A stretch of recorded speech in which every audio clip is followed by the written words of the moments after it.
अच्छा, कल जो अपन बात कर रहे थे, एक तो विचित्र बोध। विचित्र बोध हम्म, का अर्थ इसके अंदर जो ग्लोसरी है रिकॉर्ड ऑफ योग उसके अंदर दे रखा है, richness and great variety and minuteness of the perceptions. तो अपन जो बात कर रहे थे ठीक ही कर रहे थे। परसेप्शन की रिचनेस और ग्रेट वैरायटी और माइन्यूटनेस, ये सारी अगर हम्म, हों तो ये विचित्र बोध है। हम्म, अब इसके अंदर आए अपन विज्ञान चतुष्टय के अंदर। हम्म, विज्ञान चतुष्टय के अंदर सिद्धियां। जी। अब इसके अंदर आज थोड़ी सी दिक्कत होगी क्योंकि ये सिस्टम वो वाला काम नहीं कर रहा मेरा।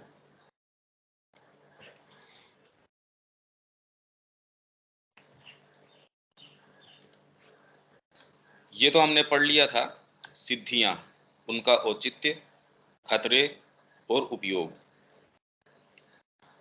आधार के दो। विषय में पहले दो चतुष्टय मुख्य रूप से मनुष्य के अस्तित्व के केंद्रीय सिद्धांत अंतःकरण से तात्पर्य रखते हैं, परंतु एक श्रेष्ठतर शक्ति है और एक निम्नतर साधन है जिनकी हर एक की अपनी विशिष्ट सिद्धि है। वे हैं विज्ञान, मतलब श्रेष्ठतर ऊपर की जो शक्ति है अथवा अतिमानसिक शक्ति, तथा शरीर, और नीचे जो उसका आधार है वो शरीर है। विज्ञान की सिद्धि और शरीर की सिद्धि दोनों ही अनुभव और दिव्य परिपूर्णता की उस श्रेणी से संबंधित हैं जो मानवता की वर्तमान अवस्था के लिए असामान्य हैं। मतलब न तो शरीर, शरीर बोल रहे हैं, आधार का अर्थ ये है कि नीचे की जो ट्रिप्लिसिटी है हमारी, वो आधार शरीर के अंदर, क्योंकि शरीर अपने आप के अंदर मुक्त नहीं है जब तक कि उसमें प्राण नहीं है, और प्राण अपने आप के अंदर उसका कोई मायना नहीं है अगर उसके अंदर मन नहीं है। तो ये नीचे की जो सिद्धि की बात कर रहे हैं, ऊपर की सिद्धि, अगर आप में ये तीनों भी हो, बहुत अच्छे से काम कर रहे हो, और ऊपर वाली ये न हो, तो आप वास्तव में मीनिंगफुल तरीके से नीचे वाले को भी काम नहीं कर सकते, कुछ नहीं कर सकते उसका। असामान्य है, इनके असामान्य स्वरूप, दुर्लभता और दुस्साध्यता के कारण ही, मतलब ये जो अनुभव और दिव्य परिपूर्णता असामान्य है, दुर्लभ है और दुस्साध्य है, इसी कारण इन्हें विशेष रूप से सिद्धियां कहा जाता है। वे संशयवादी द्वारा नकार दी जाती हैं और संत द्वारा इन्हें निरुत्साहित किया जाता है। संशयवादी उन पर अविश्वास करता है और उन्हें ढोंग, दंत कथाएं या मति भ्रम मानता है। जैसे कदाचित कोई चतुर पशु मनुष्य की तर्क शक्ति में अविश्वास कर सकता है। संत उन्हें हतोत्साहित करता है क्योंकि वह उसे ईश्वर से दूर ले जाती प्रतीत होती हैं। वह उनसे वैसे ही और उसी कारण से परहेज करता है, मतलब उनसे वैसे ही परहेज करता है और उसी कारण से परहेज करता है जैसे वह इस संसार की धन संपदा, शक्ति और उपलब्धियों से परहेज करता है। इसलिए परहेज करता है कि वो उसके जो गंतव्य है, उसका साध्य है, उससे दूर ले जाएंगी। उसको डर लगता है कि मैं अगर इनमें ज्यादा रमण करूंगा तो मेरा उद्देश्य है वो मेरे से ओझल हो जाएगा।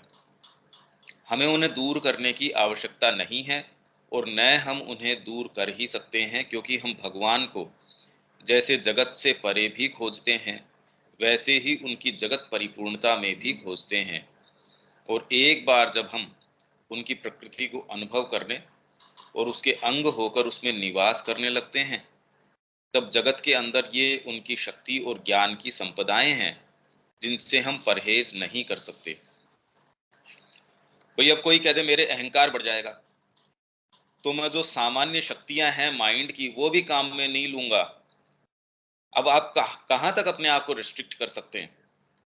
जैसे मेरे अंदर सपोज कोई कला की शक्ति है, या कोई किसी के अंदर साहित्य की है, किसी में इमेजिनेशन की है, किसी के अंदर कुछ है, किसी में कुछ है, ये सामान्य शक्तियां हैं, वो कहते भाई इनसे तो अहंकार बढ़ जाता है। तो दोष का निवारण होना चाहिए, न कि जो पॉजिटिव चीज है उसके कल्टीवेशन का।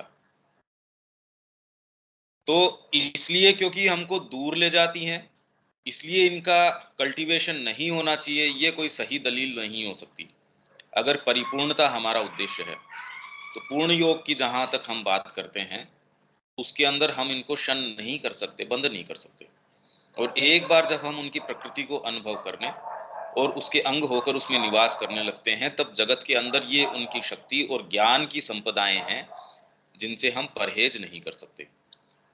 वास्तव में योगी एक ऐसी अवस्था में पहुंचता है जहां यदि वह संसार के समस्त कर्म से परहेज कर लेता है, तब तो अलग बात है।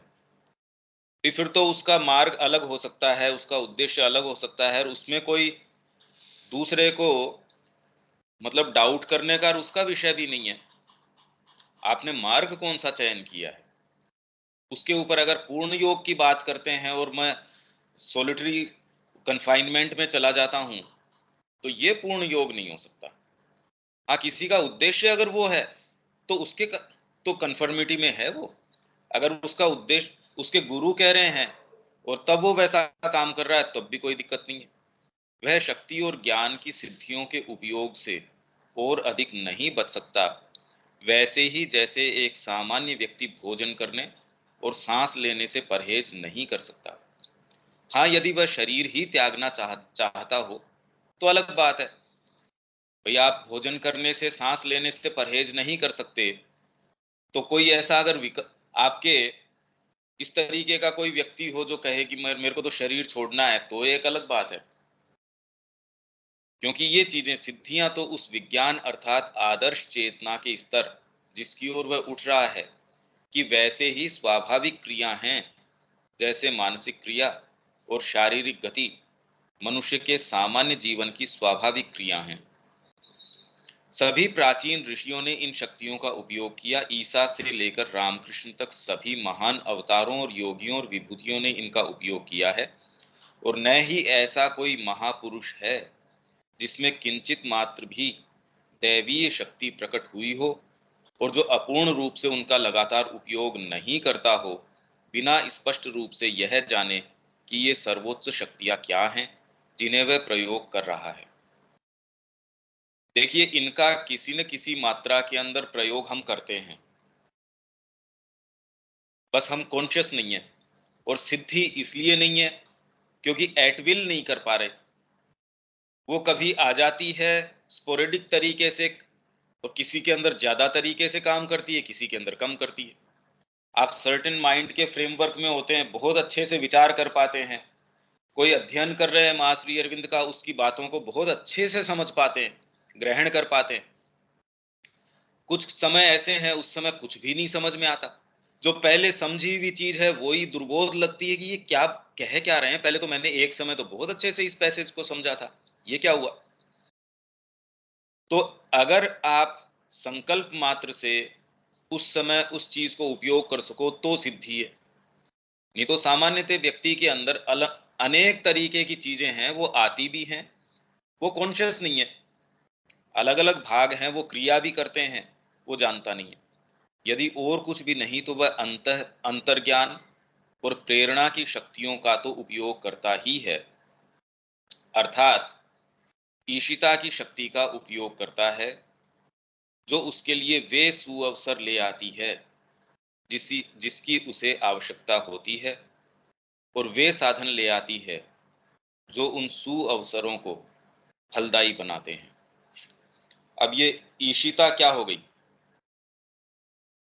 अगर टेक्निकली इसकी बात करें, जो रिकॉर्ड ऑफ योग की डिक्शनरी के अंदर, ग्लोसरी के अंदर इसका वर्णन है, ईशिता ये अष्ट सिद्धियों के अंदर से एक सिद्धि है। ये अष्ट सिद्धि नवनिधि जो जिनकी हम बात कर रहे हैं, उसके अंदर से ईशिता। ईशिता क्या है? Effectiveness of pure Lipsa. Lipsa हमने पढ़ा था, प्योर लिप्सा है। लिप्सा क्या है? पहले तो प्राप्त करने या हस्तगत करने की इच्छा में बदल देता है। व्यक्तित्व भावापन मतलब आपके अंदर प्राप्त करने या हस्तगत करने की जो इच्छा है, पर वो कामना रहित हो, तो लिप्सा है। नहीं तो ये कामना वाला मूवमेंट तो हम जानते हैं, इससे तो हम काफी जो है अवगत हैं इस चीज से। तो लिप्सा हमने पहले पढ़ी भी थी। इस परिप्रेक्ष्य में आप ये देखिए, व्यक्तित्व भावापन्न ब्रह्म मतलब इंडिविजुअल जो ब्रह्म है द्वारा विषय या वस्तु में निहित ब्रह्म से दिव्य कामना रहित संपर्क साधना ही वह नया अर्थ है जो सिद्धि की भाषा में लिप्सा प्राप्त करती है। तो आपके अंदर जो ब्रह्म है वो विषय या वस्तु सामने जो भी चीज है उसको कामना रहित तरीके से दिव्य संपर्क जब साधता है, किस तरीके से आप भोजन के साथ, कोई सामने व्यक्ति है उसके साथ, कोई चीज है, कोई भाव है। माँ अगर कोई कार्य कर रही है उसके अंदर कामना नहीं हो सकती। वो अगर ये कह रही है मेरे को ये वाली चीज चाहिए, उसके अंदर कामना का भाव नहीं है। तो वो कौन सी चीज है जो ये बोध देती है, जो ये भाव देती है? और इस भाव के साथ उसकी जब सिद्धि भी साथ में आ जाती है, मतलब उसकी प्राप्ति जब साथ में आ जाती है, तो ये आपकी ईशिता की शक्ति हो गई। मतलब आपके अंदर ये इफेक्टिवनेस है। आपने विल पावर लगाने की जरूरत नहीं है। आपने विल पावर लगाई वो एक चीज है। तो ईशिता क्या कहती है? ईशिता है effectiveness of pure Lipsa. Lipsa तो मैंने बता दी क्या है, जो हम पढ़ के भी कहें। तो प्योर लिप्सा की इफेक्टिवनेस, उसकी प्रभावशालीता किसमें? इन द चित्त, without a deliberate act of will. संकल्प शक्ति उसके अंदर प्रयोग करने की आवश्यकता नहीं है। माँ को उसमें संकल्प लगाना पड़े। जैसे माँ एजेंडा में एक जगह कह रही हैं कि ऐसी जो एक घड़ी मेरी रिस्ट वॉच गड़बड़ हुई, तो ये हुआ अरे भाई ये गड़बड़ हो गई। तो खाली इतने सजेशन मात्र से पता चल रहा है कि दूसरे दिन जो है उनके पास कितनी सारी multiple number of wrist watches gift करी जा रही है। उन्होंने कहा अरे भाई इतने की आवश्यकता ही नहीं है। उसके लिए संकल्प करने की आवश्यकता नहीं है। तो ये एक जो सिद्धि है या शक्ति है, ये बिना आपको विल पावर लगाए, deliberate act of will, deeper will automatically जाके कैसे शक्ति काम करती है वो एक अलग है। आपने डेलिबरेट एक्ट ऑफ विल कि इसके अंदर सोच समझ के आपने अपनी संकल्प शक्ति प्रयोग करी, वो करने की आवश्यकता नहीं है। ये थ्री सिद्धीज ऑफ पावर। अब इसी के अंदर अगर 107 नंबर पेज के ऊपर हम देखेंगे, ये देखो 107 नंबर पेज, आप सबके पास टेक्स्ट है ना? इसमें ये अष्ट सिद्धि की बात कर रहे हैं। नीचे ही नीचे, अष्ट सिद्धि 3 कोटि की होती है। 2 शक्तियां तो ज्ञान की हैं, व्याप्ति और प्राकाम्य। इसके अंदर व्याप्ति भी अभी आने वाला है। शक्ति की 3 सिद्धियां, ऐश्वर्य, ईशिता और वशिता, ये भी अभी अपन जो पढ़ेंगे इसके अंदर आने वाली है। और शरीर की, तो ज्ञान की, शक्ति की, शरीर की, आपके माइंड की जो पावर है, ज्ञानात्मक चीज है, ज्ञानात्मक भाग है, उसकी 2, व्याप्ति और प्राकाम्य। शक्ति जो वाइटल पावर है आपकी, उससे संबंधित है ऐश्वर्य, ईशिता और वशिता। ईशिता क्या हुई? डेलिबरेट एक्ट ऑफ विल लगाए बिना जब आपकी लिप्सा है, और लिप्सा का अर्थ ये है कामना रहित, कामना रहित जब कोई चीज है, और effectiveness of pure Lipsa in the चित्त, चित्त के अंदर जब आपके प्योर लिप्सा की इफेक्टिवनेस हो, without a deliberate act of will, Ishita की बात कर रहे हैं हम, तो ये फिर बाद में कैसे काम करती है? माँ के कई उदाहरण हमको इस तरीके के मिलते हैं। एक तो जैसे मैंने अभी बताया, फिर शरीर की 3 है। तो ये तो हो गई ईशिता। फिर अब ये क्या बोल रहे हैं? अर्थात ईशिता की शक्ति का उपयोग करता है जो उसके लिए वे सुअवसर ले आती है जिसकी उसे आवश्यकता होती है। जिस भी चीज की उसे आवश्यकता है, माँ को मान लीजिए किसी ऐसी चीज की आवश्यकता है, उनको किसी को उनने मन में किया डेलिबरेट एक्ट ऑफ विल की आवश्यकता नहीं है, पता चला कि वो तो उनके पास बाढ़ आ रही है उस चीज की। तो ये अष्ट सिद्धि नवनिधि के दाता, मतलब एक एक ऐसी ऐसी हैं ये।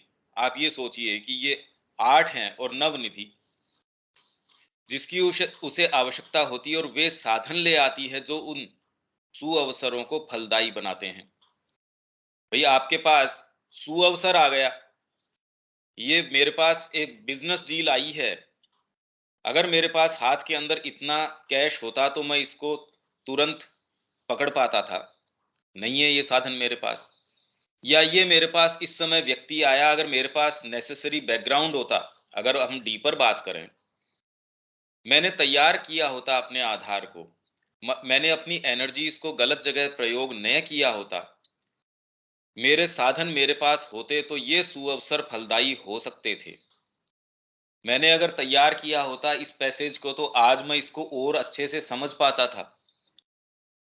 तो ये साधन कोई भी साधन हो सकते हैं, बाहरी हो सकते हैं, भीतरी हो सकते हैं, साइकोलॉजिकल हो सकते हैं। और भाई कोई भी आप प्योरली ये नहीं कह सकते ये वाला ये है। तो क्या है, शक्ति का उपयोग करता है जो उसके लिए वे सुअवसर ले आती है और वे साधन ले आती है जो उन सुअवसरों को फलदायी बनाते हैं।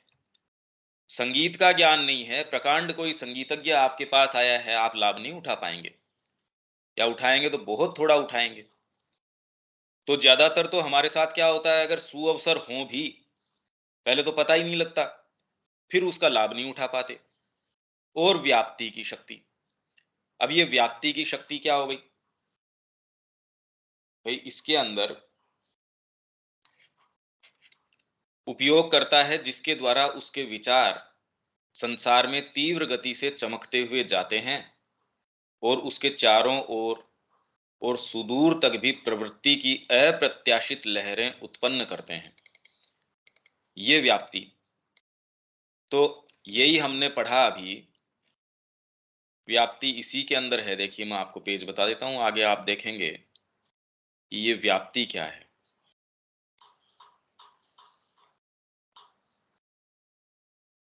व्याप्ति है 108 नंबर पेज के ऊपर।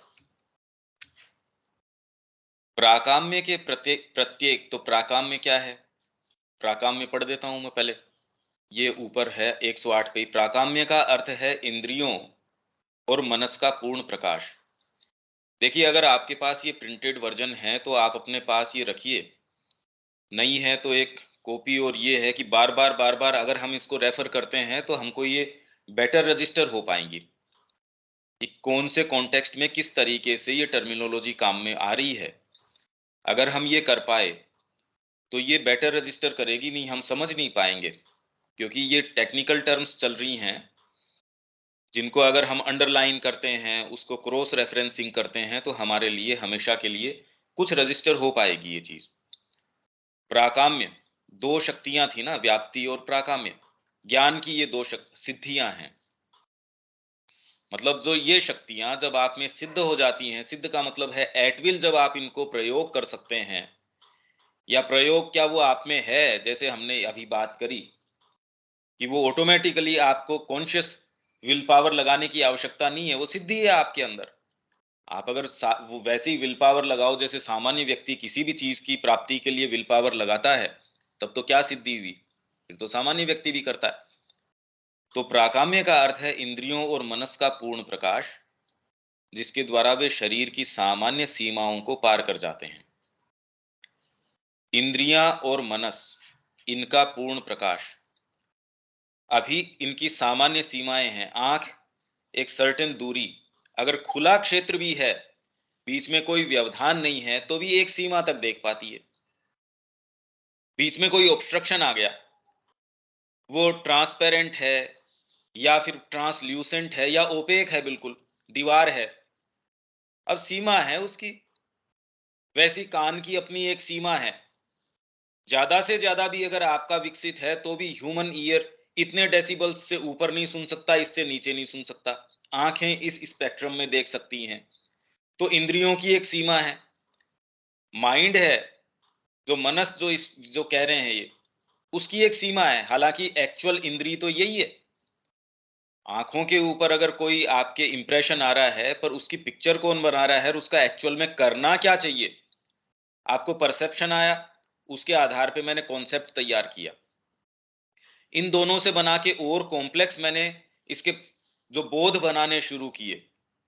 भई सामने आपके रेटिना के ऊपर कोई पिक्चर पड़ी कि हरी मैं कोई सब्जी देख रहा हूँ। ठीक है, इससे कोई विशेष फ़र्क नहीं पड़ा, पर इसके साथ कॉन्सेप्ट है, हाँ भी, लौकी है, इससे ये फ़ायदा होता है शरीर के अंदर, इसका ये उपयोग कर सकते हैं, इसका जूस भी पिया जा सकता है। अब ये कॉम्प्लेक्स उसके ऊपर, पर इसके साथ ही अरे मैंने इस समय ये पिया था, इससे तो उल्टी होती है। इससे आपकी और साइकोलॉजी इसके साथ जुड़ गई। यही अगर प्राण और धीरे-धीरे इन चीज़ों के साथ जुड़ता है, कोई ऐसा व्यक्ति आपके सामने आ गया, आँखों ने तो आपको यही दिखाया कि ये आपका विद्वेषी व्यक्ति है। भावना उसके साथ-साथ कैसी-कैसी डिटेल्स सप्लाई कर देंगी देख लो। देखने मात्र से इतनी-इतनी सारी चीज़ें वो क्रिएट कर देता है। आँखों ने तो खाली यही बताया आपको। तो इंद्रियाँ हैं और मनस है। तो अभी तो इंद्रियाँ पूरी काम नहीं कर रही। जैसे रेड इंडियंस के अंदर वो कह रहे हैं कि उनके कान इतने सेंसिटिव, कई मील दूर से बता देंगे कि वो कोई व्यक्ति आ रहा है या कोई ट्रेन आ रही है, कोई ये है। शकुन शास्त्र है, वो इतनी-इतनी सारी चीज़ें बता देगा जो सामान्य इंद्रियों को पता ही नहीं लगती। तो मनस के अंदर इन चीज़ों में इतनी-इतनी लेटेंट फैकल्टीज़ हैं, तो उनका पूर्ण प्रकाश, जिसके द्वारा वे शरीर की सामान्य सीमाओं को पार कर जाते हैं और दृष्टि, श्रवण, स्पर्श या अधिक आम रूप से तथा अधिक आसानी से मानसिक संवेदन और बोधगम्यता के द्वारा बोध प्राप्त करते हैं। किन चीज़ों का? वैसे तो हम बार-बार ये पढ़ेंगे, ये रिपीटिशन होना बहुत अच्छा है कि जब हम यहाँ भी आएँगे, अभी तो 102 नंबर पेज पे हैं, इस पे आएँगे तो हमारे लिए बड़ा सुग्राह्य रहेगा ये। तो किस चीज़ का बोध प्राप्त करते हैं? पहला, जब हमारे अंदर प्राकाम्य की शक्ति हो, तो क्या बोध प्राप्त होगा? ऐसी वस्तुओं, दृश्यों और घटनाओं का जो दूरी पर हों या फिर मन और इंद्रियों की सामान्य क्रिया से छिपी हों। जैसे ऐसे लोग हैं, वो ये बता देंगे आज शाम को आपने ये भोजन किया था। दूर बैठा है, 1000 किलोमीटर, 1000 मील, मतलब दुनिया के दूसरे कोने में बैठा है, वो 1 सेकंड कॉन्सन्ट्रेट करके बता देगा आज शाम को भोजन तो आपने ये किया, उस वो दिक्कत कर रहा है। मेडिकल साइंस ये पता नहीं कर पाएगी, आपको जहाँ रोग है उसको वो आइडेंटिफ़ाई नहीं करेगी। दूसरी जगह वो तो कह देगी नहीं, नहीं आपके तो किडनी में दिक्कत है, वो कह रहा है किडनी में समस्या ही नहीं है, इसके तो हार्ट के अंदर प्रॉब्लम चल रही है। ये ऐसी एक्चुअल चीज़ें हैं ये, और हो रही हैं ये चीज़ें। जबकि आप मशीनों से टेस्ट करके वहाँ तक पहुँच ही नहीं पा रहे, वो 1 सेकंड के अंदर व्यक्ति ये पता कर लेता है कि ये चीज़ें हो रही हैं। ऐसी वस्तुओं, दृश्यों और घटनाओं का जो सत्ता के अन्य लोकों की हो, अभी तो पहले वाला तो था जो इसी लोक की हैं। वस्तुएं, दृश्य, घटनाएं जो दूरी पर हैं, मन और इंद्रिय की सामान्य क्रिया से छिपी हैं। भई अब मैं यहाँ बैठा हूँ, किन कंडीशंस में बैठा हूँ, जितना आपको इस कैमरे के माध्यम से दिख रहा है, उतना दिख रहा है। पर इसके अलावा मेरी सराउंडिंग्स क्या हैं, वो आप नहीं देख पा रहे। आपकी सराउंडिंग्स क्या हैं, वो मैं नहीं देख पा रहा। मन और इंद्रियों की सामान्य क्रिया से छिपी हैं ये सारी चीज़ें। दूसरी, प्राकाम्य क्या करता है, बोध प्राप्त करता है किन चीज़ों का जो इस लोक की नहीं है, अन्य लोकों की हैं। वो वस्तुएं, दृश्य और घटनाएं भी आज शिव जी के विवाह की का वर्णन आ रहा है उसमें। अब जैसा वर्णन है, या फिर वो कह रहे हैं कि जब नंद बाबा ने इतने करोड़ गायें दान में करी। अब हम जानते हैं कि ये जो क्वांटिटी है वो कहाँ तो रखी होगी, क्या फिजिकली पॉसिबल है? और अगर दे दी होगी तो उसने कैसे रखी होगी? इन्होंने इतनी दान में दे दी तो इनके पास कितनी थी? तो ये क्या सारा वर्णन फिजिकली पॉसिबल है? पर क्या रियल और अनरियल है? भाई, यहाँ पॉसिबल है या नहीं है वो एक चीज है, तो इससे वो अनरियल थोड़ी हो गया। उसकी रियलिटी तो बढ़ जाती है, क्योंकि यहाँ कोई है वो तो क्षणभंगुर चीज है। जहां से वो आ रही है, भाई मैंने आपके पास कोई चीज भेजी, भेजने वाला मैं हूं, वो वस्तु आपके पास पहुंची, डैमेज्ड पहुंची, नहीं पहुंची, पहुंच के खराब हो गई, भेजने वाला अगर मैं हूं, मैं आपके पास रिप्लेस करके दूसरी भेज दूंगा। तो कौन सी ज्यादा रियल हुई, किसकी ज्यादा लास्टिंग रियलिटी हुई, जो उसका कारण तत्व है।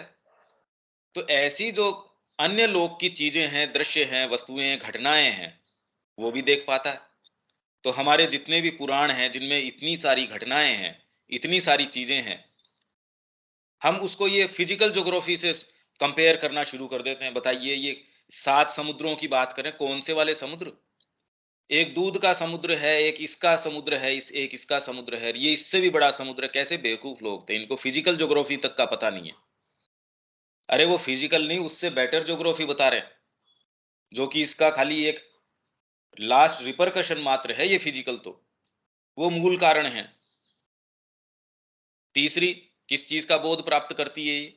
अतीत या भविष्य से संबंधित वस्तुओं आदि का, जिनके चित्र हमारे अध्ययन की वस्तु में आए हैं। चौथा, दूसरों के मन, भावना, संवेदना आदि की वर्तमान अवस्थाओं का, या उनके विशेष विचारों, भावनाओं और संवेदनाओं का।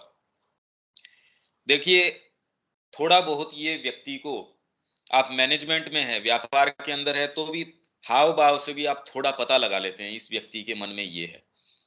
जब आप सीरियसली साधना परस्यू करते हैं, आप इन लेटेंट फैकल्टीज को उद्घाटित करने का प्रयास नहीं करते। पर ये कॉमन चीज है, ये बिल्कुल सामान्य चीज है, ये चौथी वाली। इसका मतलब ये नहीं है आप अगले को बता देते हैं, आपको बहुत श्योर, बिल्कुल एकदम बिना मिस्टेक का कोई जो है, वो आपको आभास हो जाता है कि इसके मन में ये है। या सही है या गलत है, वो तो निश्चित रूप से ही हो जाता है कि उस समय आपको कैसी प्रतिक्रिया देनी है। अरे भाई, ये तो सही नहीं है, क्यों, क्या, ये इन चीजों में जाने की आवश्यकता नहीं है। तो दूसरों के ये सारी चीजें, भावना है, विचार है, संवेदनाएं हैं, ये आपको महसूस हो जाती हैं। उस व्यक्ति विशेष को पता नहीं है कि उसकी आत्मा किस कंडीशन में है। आप देखते ही कहेंगे, अरे ये क्या है। जैसे माँ ने कहा कि अगर आपके सूक्ष्म आंख हो, तो व्यक्ति बाहर से जिस तरीके का दिखता है, कोई हो सकता है बहुत मोटा हो, और आत्मा बेचारी दबी जा रही हो, वो छोटी सी, एक छोटी सी और पीड़ा पा रही हो। एक व्यक्ति ऐसा है जो बिल्कुल दुबला पतला सा, यो बाहर से तो दिखता है यो कि ये तो कृष्काय है, वाइटल है, भयंकर एक राक्षस की जैसे उसको डोमिनेट कर रही है, खाए जा रही है। अब बताओ कौन सा रियल विजन है, कौन सी वाली चीज है जो सही है। अब देख लो कैसे विजन हमारा चेंज हो जाता है जब ये चीजें लेटेंट फैकल्टीज है। ये एक है अष्ट सिद्धियों के अंदर। अब वो सारी अगर काम करने लगे और उसके तो वो दाता हैं, तो वास्तव में और डीपर चीजें कैसी कैसी हैं, क्या क्या बात करें हम उनकी। या ऐसी अवस्थाओं या विशेष विचारों आदि का जो उनके पास अतीत में रहे हैं, मतलब दूसरों के पास क्या रहा है अतीत के अंदर, और जिनकी छाप, चित्त रिकॉर्ड में बची हुई है। रिकॉर्ड में आपके, अरे आपने 10 साल पहले आपके पिताजी गए थे, वही चीज आप आज तक भी कैरी कर रहे हो, वही चीज परेशान कर रही है। आपके जो स्किन से रिलेटेड ये जो प्रॉब्लम आ रही है, या आपके सांस लेने में जो दिक्कत आ रही है, अगर आप धीरे धीरे ध्यान देंगे, तो आप पाएंगे आपका मन आपके पिताजी में लग रहा है।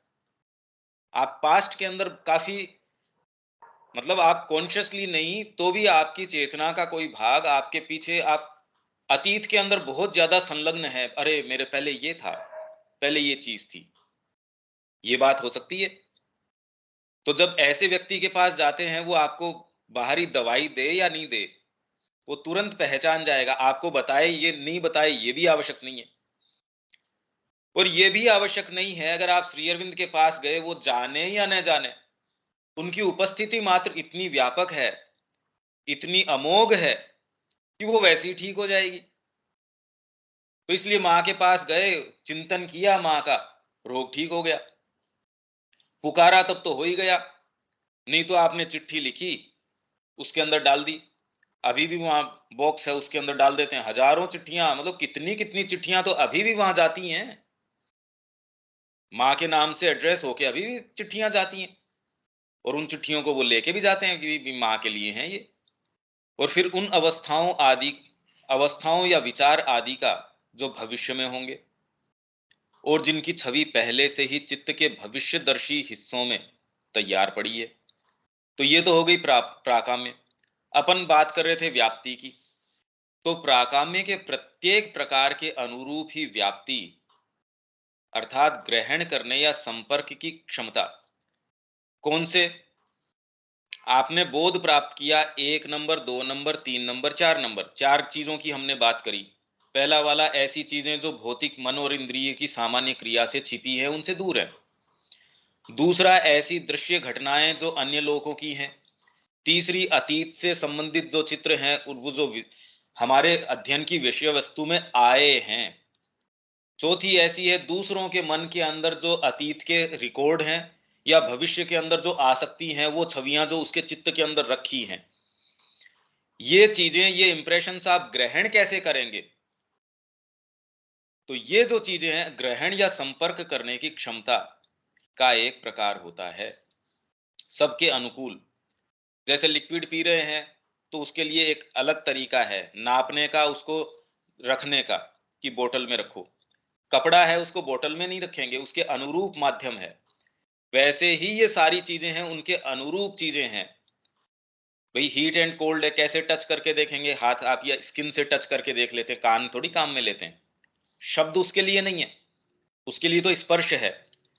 वैसे ही इन अलग अलग परसेप्शंस को ग्रहण करने के लिए जो क्षमताएं हैं, वो उनके अनुरूप अलग अलग हैं। उदाहरण के लिए प्राकाम्य के द्वारा हमें दूसरे की भावनाओं को बोध हो सकता है। व्याप्ति के द्वारा ये भावनाएं हमारी अपनी चेतना से टकराती हुई महसूस होती हैं। तो जैसे ही आप में ये चीजें आती हैं, आप सेल्फ सेंटर्ड नहीं हो सकते। आपके अंदर दूसरों के दुख दर्द वैसे ही आप महसूस कर सकते हो, भावनाएं महसूस कर सकते हो, सारी चीजें एज इफ वो आपके अपने अंदर घटित हो रही हूं। अब ये तो बात ही अलग है। इसीलिए आपका एक इंडिविजुअल बीइंग न रह के धीरे धीरे आपका कलेक्टिव, फिर बाद में यूनिवर्सलाइजेशन होना शुरू हो जाएगा। आप सोच के ये काम नहीं करते कि मेरे अंदर ये हो जाएं। अगर ये करते हैं तो उसकी एक लिमिटेशन है और इनकी फिर बाद के अंदर इनके खतरे हैं जिनकी की हम बात कर रहे हैं। हालांकि ये पूरे तरीके से हो भी नहीं पाती, क्योंकि इससे पहले हमने लिप्सा की कि वो कामना से रहित हो। तो आधार ही अगर नहीं होगा तो ये सिद्धियां आएंगी भी नहीं। और अगर छोटे या थोड़े तरीके से आती भी हैं तो खतरनाक भी होंगी, पूरा काम भी नहीं करेंगी। प्राकाम्य किसी ऐसे व्यक्ति की दृष्टि है जो दूर से अवलोकन कर रहा हो और किसी वस्तु को देख रहा हो। प्राकाम्य तो ऐसा है। व्याप्ति है उस वस्तु के और हमारी ओर आने या हमारे साथ साथ संपर्क साधने का संवेदन। आपसे 50 मीटर दूर कोई फल का पेड़ है, मान लीजिए आंखों ने उसको देख लिया, फल का पेड़ है। ये सिद्धि नहीं है कि मैं यहां खड़े होके मैं यहीं से उसका आस्वादन कर सकूं। फिजिकल चीज का, व्यक्ति खड़ा है, उससे आलिंगन का जो भाव है मैं यहां से कर पाऊं, नहीं। 2 नंबर चीज क्या थी? ऐसे दृश्य, ऐसी वस्तुएं, ऐसी घटनाएं। भाई जैसे हमको इसका मिलता है वर्णन, छाया ग्रहिणी थी, वो छाया को पकड़ लेती थी। हनुमान जी गए, उन्होंने कहा भाई ये तो छाया को पकड़ लेगी। अब वो तो कोई भौतिक चीज है, सच नहीं थी जिसको पकड़ रही थी, हालांकि इतनी सूक्ष्म भी नहीं थी। तो ऐसी ऐसी चीजें भी हैं और ये एक्चुअल हैं। अगर श्री अरविंद इनका रिकॉर्ड दे रहे हैं यहाँ, ये वो सारी चीजें हैं जिनका उन्होंने अभ्यास किया और जिनको उन्होंने सिद्ध किया।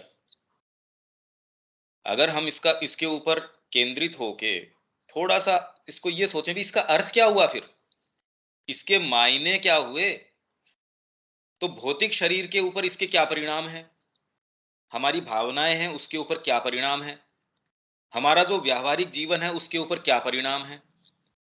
और सांस्कृतिक रूप से अगर हमारे देश के अंदर ये चीजें रही थी या व्यापक रूप से अगर ये हो तो इसके क्या परिणाम होने वाले हैं। आपकी शिक्षा पद्धति कैसी होगी, चिकित्सा पद्धति किस तरीके की होगी।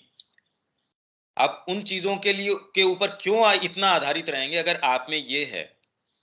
और आप ये जान सकते हैं कि जयपुर के अंदर क्या हो रहा है, और इनफैक्ट उतना आप वहां बैठ के अपने रूम में महसूस नहीं कर पा रहे जितना मैं यहां कर रहा हूं, तो फिर बाद में वो सारी चीजें, वो टेक्नोलॉजीज डेवलप करने की जरूरत क्या है? आपके पास ऑलरेडी है ये। आपको कृत्रिम माध्यमों की आवश्यकता ही नहीं है। अगर मेरे पास नेत्र हैं और मैं देख पा रहा हूं कि सामने व्यक्ति बैठा है, मेरे को इसके लिए कृत्रिम चीजों की आवश्यकता क्यों है फिर बाद में विजन के लिए? अभी तो ये कृत्रिम चीजें लगा रहे हैं कि भी टेलीस्कोप है, इससे हम ये देख पाएंगे। अगर आंखें ही सीधे यहां से चंद्रमा की सतह को देख पाती, तो बताओ आप टेलीस्कोप का प्रयोग करते या नहीं करते? तो उसी तरीके से अगर ये शक्तियां, चलो सामान्य जन में भी नहीं है, पर आपके राष्ट्रीय स्तर के ऊपर, स्थान स्थान के ऊपर ऐसे आपके लोग हैं जिनके पास ये शक्तियां हैं, जो इनका उपयोग करना जानते हैं, जो आपको गाइड करना जानते हैं, कितनी सुविधा हो गई। और आपका सारा जो जो तरीका है, ढांचा है, सारी चीजों का, समाज का कितना असर पड़ेगा उसके ऊपर। व्याप्ति के द्वारा यह संभव है कि हमारी अपनी सत्ता के तंत्रों में जो कुछ भी है, विचार, भावना, शक्ति आदि, दूसरे तक संप्रेषित कर सकते हैं। और यदि वह उसे पकड़ पाने और धारण करने में समर्थ है, मेरे अंदर कोई भावना है, मेरे अंदर कोई ऐसी चीज है जो मैं अगर आपके पास कम्युनिकेट कर पाया, संप्रेषित कर पाया, और आप में ये क्षमता है कि आप उसको धारण कर सकें। जैसे मदर टेनिस खेलती थी, उसके अंदर खुद उन्होंने, मेरे को चंद्रकांत भाई ने बताया कि जब मैं उनके साथ खेलता था, माँ ने खुद हमको बताया ये बात कि बेटा जब मैं तुम्हारे पास गेंद देती हूं, तब मैं अपनी चीजें उस गेंद के साथ तुम्हारे साइड में आती है, तुम वापस उसको जब मेरी साइड देते हो, मैं उससे ये जज कर पाती हूं कि तुमने कितनी को धारण किया, ग्रेस को, जो भी चीजें मैंने उसके साथ दी, कितनी तुमने उसको ग्रहण करी। इससे ग्रहणशीलता पता चलती है। वो बताओ, एक स्पोर्ट रहा या क्या रहा, वो तो ध्यान की पराकाष्ठा हो गई, जिसके अंदर माँ आपको शक्ति, अपनी ग्रेस, अपनी सारी चीजें दे रही हैं। हमको तो ये भी पता नहीं कि वो सहज रूप से क्या क्या चीजें दे पाती होंगी। रिसीव करने वाले को भी पता था या नहीं पता, माइंड से थोड़ी कोई रिसीव को उसको शब्द देती थी माँ। गेंद के साथ क्या मतलब, वो तो आपका आपका ध्यान तो ये है कि मैं कैसे मारूं। उसके अंदर कौन सा भाग तो उसको रिसीव करता था, कौन सा मतलब। मैं खाली इसके ऊपर इसलिए है कि हमारी चेतना में थोड़ा थोड़ा ये क्लियर हो, पहले तो कि ऐसी चीजें हैं, और एक्चुअल में हमारे पूरे बीइंग का गठन इन चीजों से ज्यादा हो रहा है। इसलिए अगर बाहरी माध्यमों, बाहरी साधनों के ऊपर हम आग्रह रखते हैं, और इन चीजों के ऊपर हमारी कोई पकड़ नहीं है और हमारा कोई प्रवेश नहीं है, तो हम अगर चिकित्सा विज्ञान के ऊपर आधारित हैं, वो भी काम नहीं करेगा। नहीं तो मान लीजिए एक थोड़ी भभूत भी है, वो भी आपके सारे रोगों को हर लेगी। दूसरे कहेंगे कितना सुपरस्टिशन है, आपको पता ही नहीं कि कौन सी शक्ति काम कर रही है। अदरवाइज क्या ये सुपरस्टिशन नहीं है कि आप नहीं जानते इसके केमिकल कॉम्पोजिशंस क्या हैं, आपने वो गोली ली और आप ठीक हो गए। तो ये श्री अरविंद के थॉट्स एंड अफोरिज्म्स में एक बड़ा सुंदर है कि समझदार व्यक्ति तो ये सोचता है कि ये पर्टिकुलर इन इन चीजों को करता है तो वो ठीक हो जाएगा, और उस व्यक्ति को वो बर्बर बताता है जो कह रहा है मैं इस नदी के अंदर जाऊंगा, नहाऊंगा तो ये हो जाएगा, या ये वाले मंत्र करूंगा तो ठीक हो जाएगा। इनफैक्ट आपसे ज्यादा उसकी रोबस्ट हेल्थ है, आपकी उतनी है ही नहीं।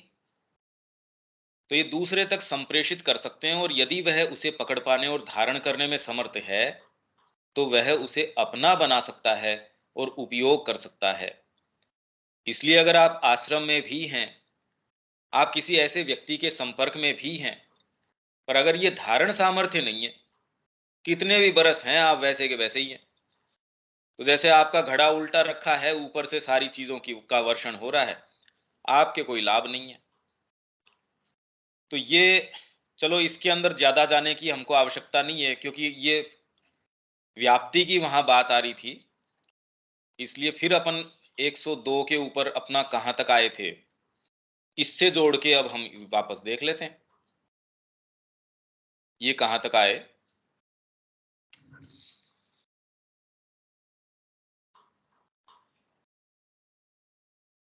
हाँ, यदि और कुछ भी नहीं, तो वह अंतर्ज्ञान और प्रेरणा की शक्तियों का तो उपयोग करता ही है।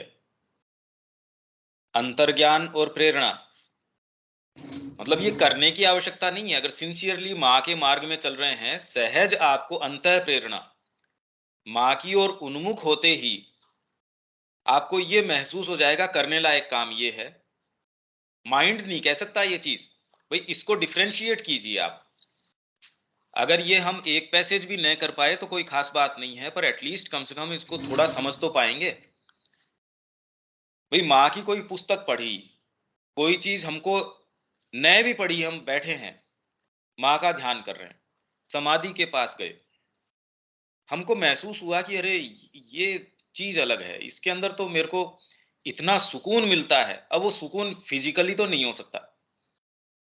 आप समाधि के ऊपर प्रणाम आपने किया, उसमें क्या फिजिकल सुकून। फिर तो आप कहीं भी कोई अगर मैं भौतिक रूप से देखूं तो मार्बल को टच करोगे, क्या सुकून पड़ा है उसके अंदर। या उस वातावरण की आप बात करें तो आप डिफाइन नहीं कर सकते इसमें कौन सी चीज है जो मेरे अंदर ये भाव, ये अच्छी चीजें कहां से आ गई। वो एक सामान्य व्यक्ति के अंदर ही आ सकती है। ये तो कैसे व्यक्ति टर्न करता है, वो कहता है अरे भाई कितना तकलीफ में मैं आया था, यहाँ आके कितना मेरे को सुकून मिला है, इस आश्रम में गया मेरे को ये चीजें हुई। अब फिजिकली आप उसको नहीं बता सकते, न माइंड आपका बता सकता कि किन इंद्रियों के माध्यम से ये हुआ है। इंद्रियों के माध्यम से क्या हुआ?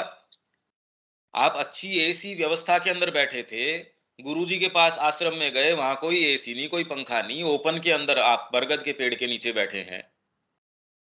हो सकता है आपको मच्छर काट रहे हो सकता है आपको भूख प्यास हो, और अंदर से कोई ऐसी चीज है, वो डीप कंटेंटमेंट उसको महसूस हो रहा है। मैं नहीं कह रहा ये प्रेरणा है या अंतर्ज्ञान है, पर मैं ये कह रहा हूं कि ऐसी चीजें हैं जो हम महसूस करते हैं पर उसको इनफ इंपॉर्टेंस नहीं देते, उनको सच्ची वैल्यू नहीं देते।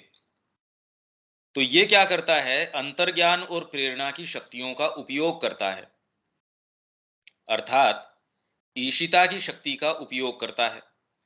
ईशिता हमने पढ़ी, जो उसके लिए वे सुअवसर ले आती है जिसकी उसे आवश्यकता होती है, और वे साधन ले आती है जो इन उन सुअवसरों को फलदायी बनाते हैं। नहीं तो पता है मन के अंदर भी समय है, करना चाहिए, अभी उम्र भी है, अंदर से महसूस भी होता है माँ का काम करना चाहिए, फलदायी नहीं बन रहा वो सुअवसर। शाम को मन के अंदर ये रहता है अरे ये क्या किया। और व्याप्ति की शक्ति का उपयोग करता है, व्याप्ति भी हमने पढ़ी, जिसके द्वारा उसके विचार संसार में तीव्र गति से चमकते हुए जाते हैं। नहीं तो आप कुछ भी क्रिएट नहीं कर सकते। वास्तव में किसी स्तर के अंदर ऊपर आप में अगर ये न हो, मंत्र है वंदे मातरम, आज आप अगर बोलते हैं उसका उतना क्या प्रभाव है।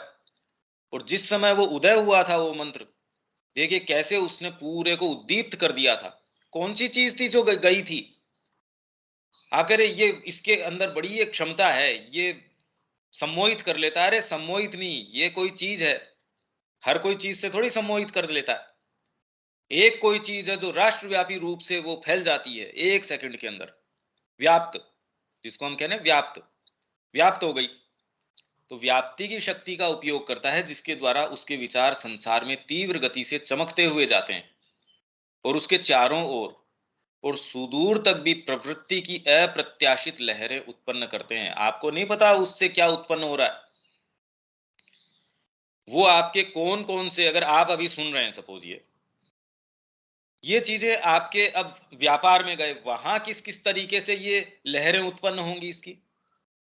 माँ के पास तो हर वॉक ऑफ लाइफ से व्यक्ति जा रहा है, तो कैसे कैसे उसके जीवन के अंदर इसके रिपरकशंस होंगे, उसके प्रभाव होंगे, वो न तो वो जानता, न कोई दूसरे वाला जानता।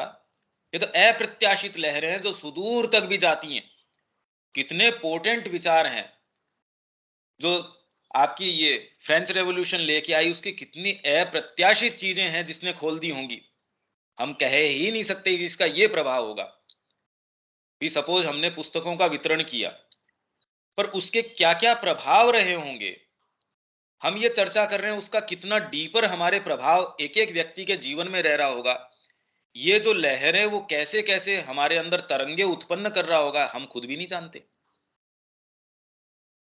तो ऐसे विचार व्याप्ति की ये शक्ति है जो संसार में तीव्र गति से इसको पूरे में व्याप्त कर देती है, और अप्रत्याशित लहरें वो उत्पन्न कर देते हैं हमें इन चीजों। और इसलिए ये पोटेंट है भाई।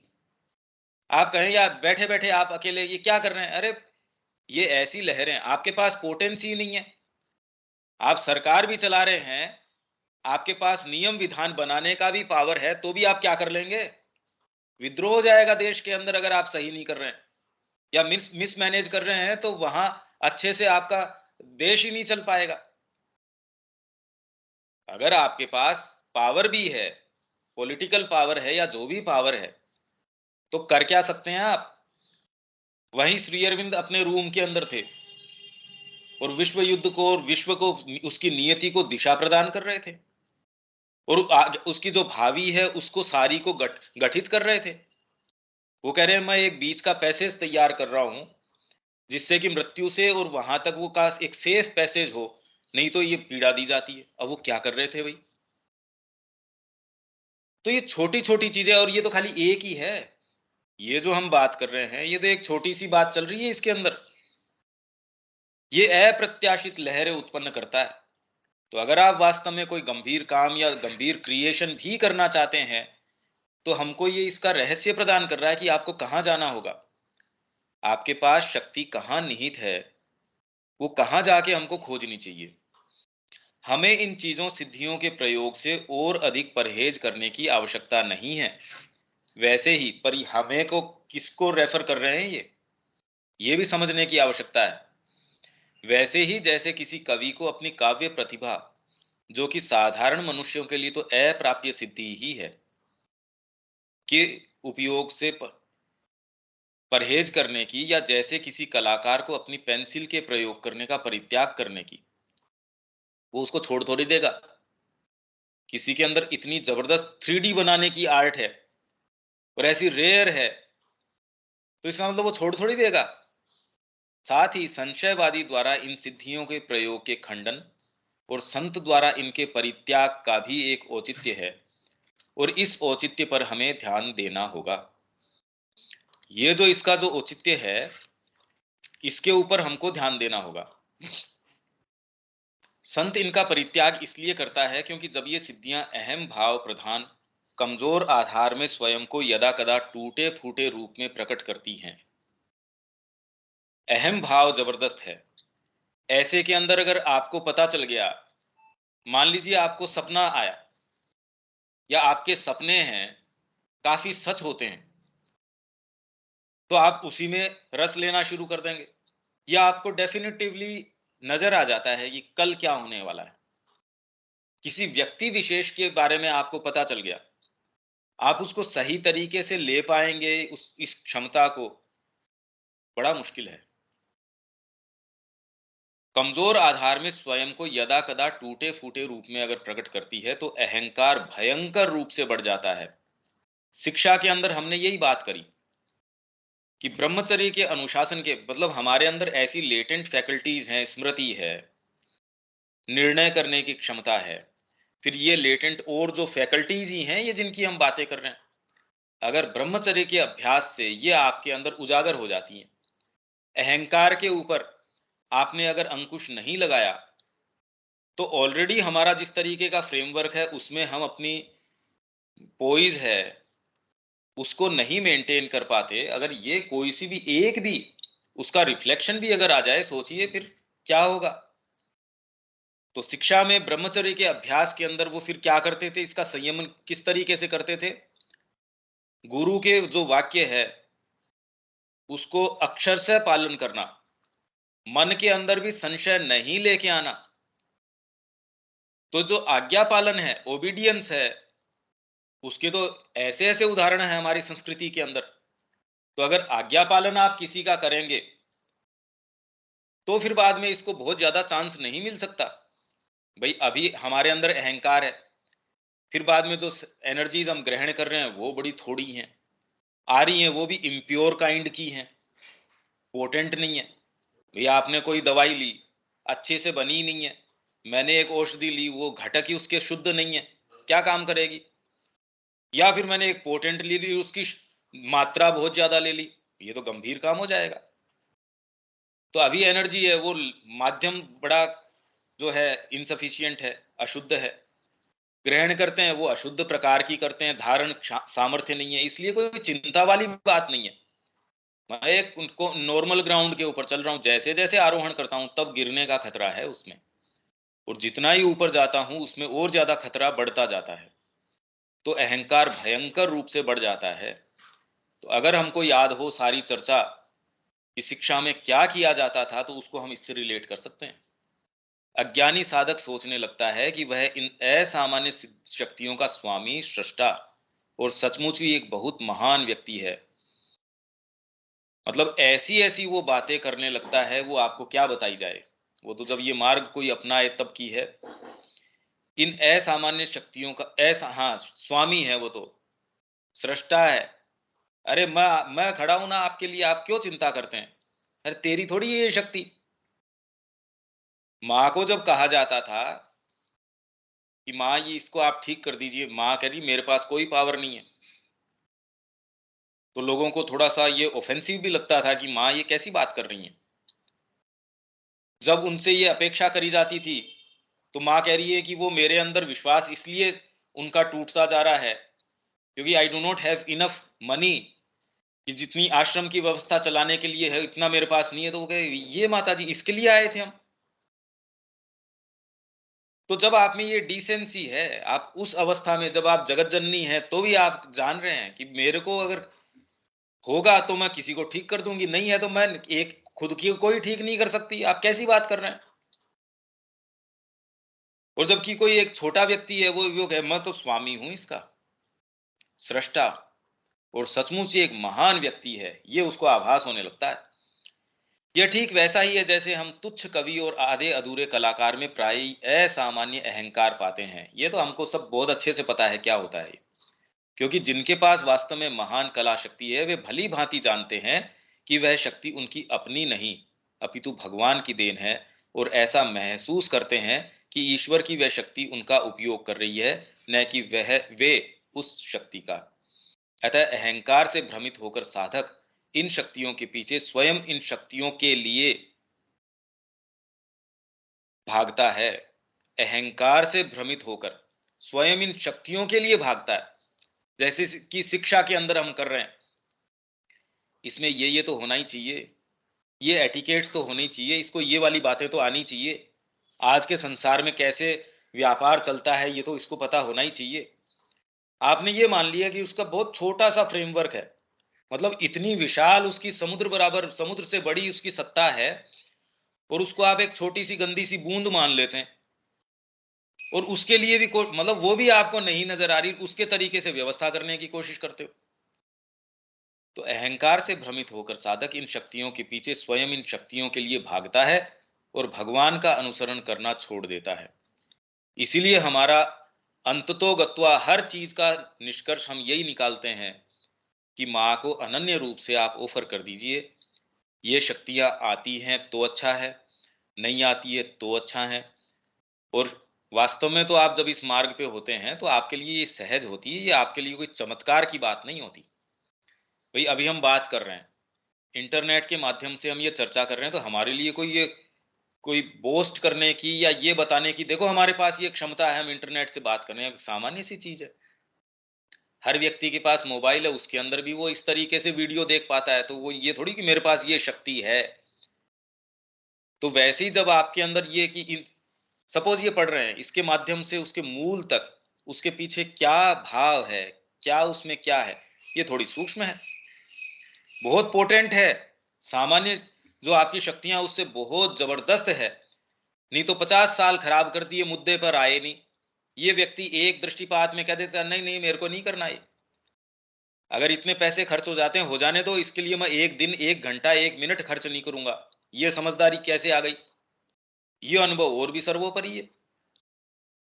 ये क्लैरिटी नहीं आती, जीवन खपा देते हैं और उसका उससे मिलता कुछ नहीं है। संशयवादी द्वारा इनका खंडन किए जाना सामान्य लोगों की इन चीजों को तत्परता से मानने की प्रवृत्ति के कारण उचित सिद्ध होता है। ये तो मैंने शुरू में कल कि आप किसी भी चीज को आज जो ये बता रहे हैं कि नहीं ये बाबा गड़बड़ है, ये पर्चा लिख देता है तो ये चीजें हैं, तो संशयवादी इनके ऊपर संशय करके खंडन करता है, वो ठीक करता है, क्योंकि 100 में से 99.99 बार ये वास्तव में तो छल है, धोखा है, पाखंड है, ये चीजें होती ही हैं। पर फिर भी ये इतनी पोटेंट, इतनी जबरदस्त चीज है कि वो 0.000 पता नहीं कौन सा वो भाग है, एक वो वाला भाग भी इसको इतनी ख्याति या इतनी इसके पीछे ललक पैदा कर देता है, जो इन चीजों को चमत्कार के रूप में मानते हैं और वहां भी इन्हें इजाद कर लेते हैं जहां ये नहीं होते। ऐसे ऐसे रूप हमने देखे हैं। तो इसको चलो हम ये संशयवादी का कल पढ़ लेंगे, हम इसको यहीं छोड़ देते हैं, क्योंकि इसमें कई कई चीजें और हैं, वो मैं कल और शेयर कर देता हूं, जिससे कि ये बहुत और क्लियर हो जाए हमारे। तो यहां तक तो मेरे ख्याल से स्पष्ट है। हाँ जी, हाँ जी। शब्या जी ठीक है ना यहां तक? ठीक है भैया। ठीक है भैया। कल हाँ हम ये इसको पढ़े थे लेकिन हम समझ नहीं रहे थे, ये सारे हाँ, शब्द ही अलग भारी लग रहे, पराक्रम्य इसी हाँ तरह हर ये स्थिति इसमें तक आएगा। पहुंचे थे हम पे ठीक रीडिंग है, लगाने में, लेकिन ठीक है। हम बोले अब नहीं, कल इसको फिर देखा इसके लिए जाएगा। एक नोटबुक रखिए या एक प्रिंटेड हाँ, कॉपी रखिए बना जिसके रहे अंदर, थे, बना हाँ ठीक है, इसको हम दोबारा, इसके अंदर तो कुछ और चीजें हैं, वो इलस्ट्रेशंस और या वो मैं एक्चुअल घटनाएं आपको बताना चाहूंगा जो इसको और हाँ, क्लियर कर देंगी।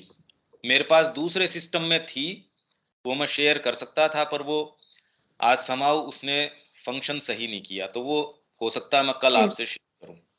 तो हम इसको यहीं ठीक रोक दें। भैया। जय श्री माँ। जय जय श्री राम। श्री राम।